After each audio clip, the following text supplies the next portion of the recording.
Well, one of my personal proposals is that the legislative session actually meets once every 2 years.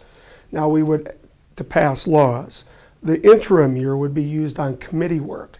Committee work to completely vet bills that come through and also give you and myself and my family and everyone else in North Liberty an opportunity to see the bills that are in front of them, read them, send emails, call. It gives people more time to vet the bill, to express their opinion and give feedback on those bills too. So actually 1 year would be only looking at the bills, and then next year would be actually considering the legislation to pass. One thing I would like to do is be able to help small businesses more with their health insurance coverage. I would also like us to do budget planning 2 to 4 years out. We do deal with the budget on a year-to-year basis. What I see is a lot of people struggle, local government entities, schools, and everyone else that lives on or requires government money when they're for programs such as Teen Parents, programs such as Early Childhood, that they have to go every year and spend an inordinate amount of time planning for the next year instead of 2 and 3 years out. So I'd like to see a budgeting process that actually works 2 to 4 years out, that gives everyone a little more planning time.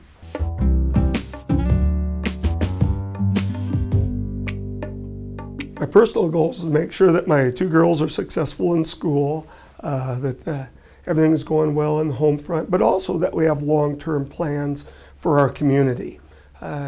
One of the challenges in high growth areas is to make sure that we have a true, literally and figuratively, map overlays that show what our growth is planned to be, should be, and what we want to see. It's exciting to live in the corridor area, but it's also a challenge to make sure we have smart growth.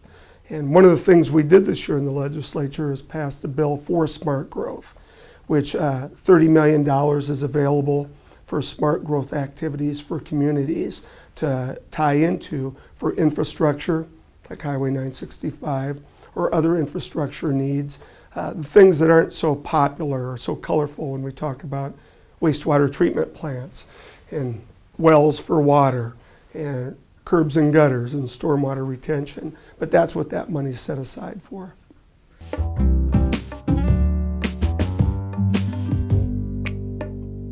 I think part of the challenge for anyone right now, especially on the national level and somewhat on the state level, is a climate of division and a climate of anger.